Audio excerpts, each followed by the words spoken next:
Episode की starting में दिखाते हैं कि जब मास्टर हु यान को पता चलता है कि जो वेकिंग एक हेवनली ज्वेल मास्टर है तो वो उससे अपना डिसाइपल एक्सेप्ट करने के लिए कहने लगता है।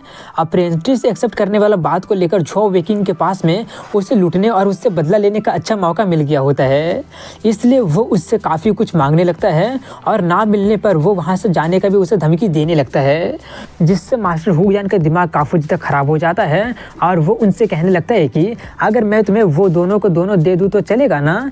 ये लो तुम लोग ये कंसोलिडेटिंग इक्विपमेंट स्क्रोल और ओवरलोड बो और उसके साथ साथ में वाइंड वेल्डिंग बूट भी रख सकते हो। तुम दोनों साइड वाले रूम में जाकर इन्हें कंसोलिडेट करना स्टार्ट कर दो, जिससे बिंगियर काफ़ी ज़्यादा शॉक्ड हो गई होती है। तो वहीं पर जो वेकिंग काफ़ी ज़्यादा खुश हो रहा होता है। वहीं पर मास्टर हु यान फेंग्यू से कहते हैं कि हालांकि उन्हें मैं ये सब देना तो नहीं चाहता हूँ, लेकिन अब मैं कर भी क्या सकता हूँ, जाकर उन्हें कमरे दिखा दो। इसलिए वो उन दोनों को उनके रूम में लेकर जाने लगता है। वहीं पर बिंगियर अभी भी थोड़ी से कंफ्यूज होते हुए कह रही होती है कि फर्स्ट में तो हम एक भी अफोर्ड नहीं कर पा रहे थे, लेकिन अब तो बिना एक भी पैसे स्पेंड किए हमें दो मिल गया है। ये बोलकर वो जो वेकिंग को देखकर सोचती है कि हालांकि ये काफ़ी ज़्यादा इनोसेंट दिखता है, लेकिन इस पर तो सच में मुझे इसे थैंक्स करना ही पड़ेगा। वहीं पर फेंग्यू उन दोनों को लेकर जाते हुए कहता है कि तुम दोनों को अलग अलग रूम में रहना होगा ताकि तुम दोनों का एट्रीब्यूट एक दूसरे के साथ में क्लैश ना कर जाए।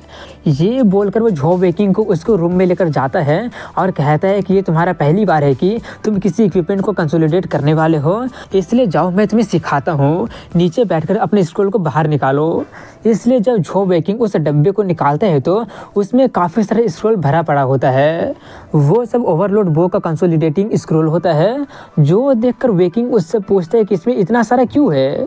फेंग्यू बताता है क्या तुमने सुना नहीं कि ओल्ड मैन हु यान क्या बोला था, इन स्क्रोल के पास में सक्सेस रेट सिर्फ और सिर्फ 1% ही होता है, इसलिए बॉक्स में 100 स्क्रोल है।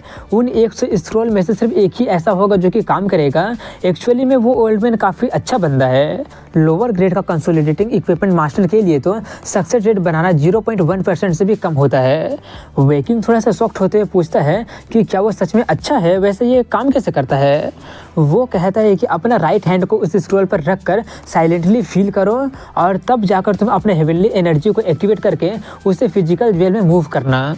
याद रखना एक दिन में तुम सिर्फ एक ही स्क्रोल को यूज कर सकते हो, क्योंकि उसके बाद में तुम्हारा 50% एनर्जी हेवनली एनर्जी खत्म हो जाएगा, जिससे तुम काफ़ी ज़्यादा थक जाओगे।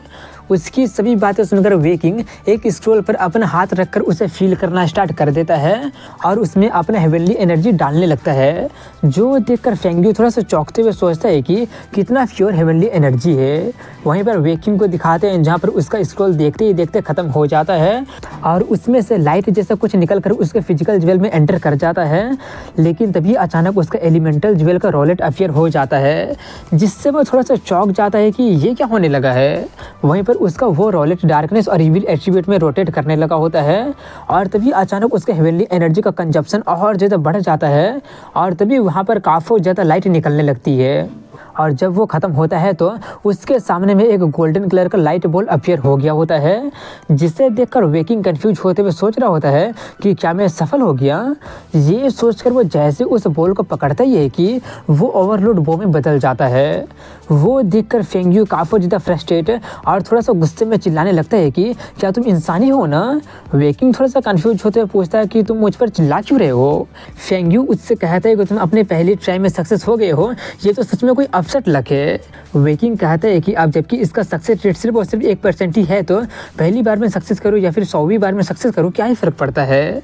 ये बोलकर वो सोचता है कि ज़रूर इसका मेरे एलिमेंटल रोलेट से कुछ लेना देना होगा। अब जबकि ये मेरे एलिमेंटल ज्वेल से रिलेटेड है तो मैं कुछ रिवील नहीं कर सकता हूँ। वहीं तक फेंग्यू कह रहा होता है कि आज तक मैंने ऐसा कुछ भी नहीं देखा है। वो ओल्ड मैन तो तुम्हारा जैसे डिसाइपल को पाकर सच में काफ़ी ज़्यादा एक्साइटेड हो रहा होगा। जब उसे पता चलेगा कि तुमने एक ही बार में ये कर लिया है तो कहीं वो पगला ना जाए। तभी वेकिंग थोड़ा सा इविल स्माइल के साथ कहता है कि अब जबकि मैंने इसे फर्स्ट ट्राई में ही सक्सेस कर लिया है तो बाकी के स्क्रोल मेरा हुआ ना। ये सुनकर फेंग्यू हंसते हुए कहता है क्या तुम्हें पता है कि मैं तुम्हारे बिहेवियर को फेवर क्यों करता हूँ। वो पूछता है तुम क्यों करते हो। फेंग्यू बताता है क्योंकि तुम फेक नहीं हो। एक विलेन जो कि अपना असली रूप दिखाता है वो छुपाने वाले से ज़्यादा अच्छा होता है। और सबसे अच्छी बात यही कि तुम एक विलेन हो ही नहीं। मैं ये जानने के लिए काफ़ी ज़्यादा उत्सुक हो रहा हूँ कि तुम इतना ज़्यादा यंग होने के बावजूद में भी आकर तुम ये सब ट्रिक सीखे किससे हो। वेकिंग थोड़ा सा फ्लस्टर्ड होते हुए कहता है वेल वो मैं तुम्हें नहीं बता सकता हूँ। वो दोनों बातें करने के कुछ देर के बाद में रूम से बाहर निकल जाते हैं, जहाँ पर उन्हें इतनी जल्दी बाहर आते देखकर मास्टर हु यान पूछता है कि तुम लोग इतनी जल्दी क्यों आ रहे हो? उन स्क्रोल में सक्सेस पाने में काफ़ी ज़्यादा टाइम लगता है, इसलिए जाकर प्रैक्टिस करते रहो। तभी फेंग यू उससे कहता है कि हम इसका जैसा ट्रू टैलेंट को लेकर सच में काफ़ी ज़्यादा लकी हो गए हैं, ये अपने पहले ट्राई में सफलता को हासिल कर लिया है। जो सुनकर वो काफ़ी ज़्यादा खुश और एक्साइटेड होकर कहने लगता है कि तुम्हारा लक तो सच में काफ़ी ज़्यादा अच्छा है, तुम अपने पहले ट्राई में सक्सेस हो गए हो, ये तो सच में काफ़ी अपसेट लग है। ये बोलकर वो फिर से अपना नॉर्मल वाला मोड में आते हुए कहता है कि अगर ऐसी बात है तो चलो अब मुझे बाकी का बचा हुआ स्क्रॉल वापस कर दो। ये सुनकर वेकिंग का मुंह उतर जाता है और वह कहने लगता है कि गिफ्ट को वापस नहीं लेना चाहिए, आखिर अब आप उन्हें मुझसे वापस कैसे मांग सकते हैं? उसका वो जवाब को सुनकर फेंग यू हंसते हुए कहता है कि आज तो तुम्हारा सच में दिन ही खराब है। हु यान भी खुद से पूछता है कहीं ये मेरा डिवाइन पनिशमेंट तो नहीं है ना? ये बोलकर वो उससे कहता है कि लिटिल ब्रैट अब जल्दी से तुम मुझे अपना एलिमेंटल ज्वेल दिखाओ। अगर मैं कंफर्म कर लेता हूँ कि तुम्हारे पास में गोल्डन ग्रीन कैट आई वाला ज्वेल है और उसमें स्पेस वाला पावर है तो मैं तुम्हें अपना अप्रेंटिस एक्सेप्ट कर लूँगा। वेकिंग कहता नहीं। ये सुनकर वो थोड़ा सा और भड़कते हुए पूछता है कि अब तुम्हें क्या चाहिए? वेकिंग कहता है कि आपको इतना ज़्यादा फियर्स होने की ज़रूरत नहीं है, आपको सोचना चाहिए कि मैं और मेरी सीनियर सिस्टर साथ में हैं और वैसे भी हमें एक और कंडीशन ऐड करना चाहिए और वह ये है कि आप अपने फ्रीडम को रिस्ट्रिक्ट नहीं कर सकते हैं। ये सब सुनकर हु यान काफ़ी ज़्यादा गुस्सा हो जाता है और चिल्लाते हुए कहता है कि मैंने आज तक तुम्हारे जैसा डिसाइपल नहीं देखा है। वेकिंग हंसते हुए कहता है कि मैंने भी आपके जैसे स्टिंगी मैन को नहीं देखा है, ज़्यादा चिंता मत कीजिए, आपको मेरी आदत हो जाएगी। उसका वो हालत होता देखकर फेंग यू भी हंस रहा होता है। उसे हंसता देखकर वो पूछता है कि तुम हंस क्यों रहे हो? ये बोलकर वो उससे कहता है कि अब से इसका एलिमेंटल ज्वेल के स्किल, स्टोरिंग और इक्विपमेंट को तुम हैंडल करोगे।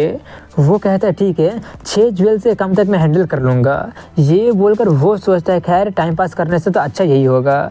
वहीं पर मास्टर हु यान उससे कहता है ठीक है मैं तुम्हारे कंडीशन से अग्री करता हूँ, अगर तुम मुझे कंसोलिडेटिंग इक्विपमेंट स्क्रॉल बनाने में सरपास कर दोगे तो कोई भी तुम्हारे फ्रीडम को रिस्ट्रिक्ट नहीं कर पाएगा। इसके लिए तुम्हें पहले अपने ज्वेल का यूज करके ओथ लेना पड़ेगा। वेकिंग पूछता है कि अगर मेरे एलिमेंटल ज्वेल में स्पेस का एट्रीब्यूट होता है तो आप मुझे अपने अप्रेंटिस बना लेंगे और पिछले टर्म से भी कंप्लाई करेंगे ना? उसकी बात सुनकर हु यान थोड़ा सा इरिटेट होते हुए कहता है कि मैंने तुम्हारे जैसे स्लाई ब्रेड को नहीं देखा है।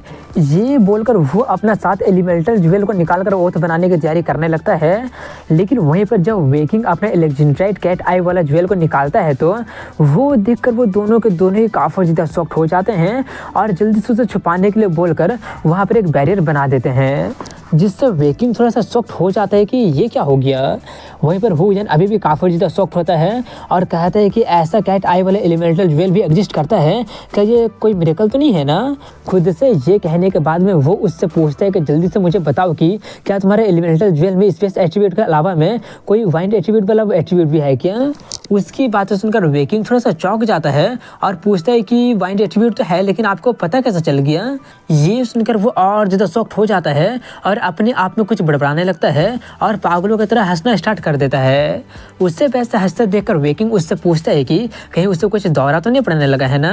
फेंग यू कहता है कि इनवी जेलेसी हेट, तुम्हारे पास में सिर्फ और सिर्फ एक ही एलिमेंटल ज्वेल है, इसलिए तुम कैसे अपने एलेक्जेंड्राइट कैट आई वाले ज्वेल को दूसरे को दिखा सकते हो? मैंने कभी सोचा नहीं था कि एलेक्जेंड्राइट कैट आई वाला ज्वेल सच में एग्जिस्ट करता भी होगा।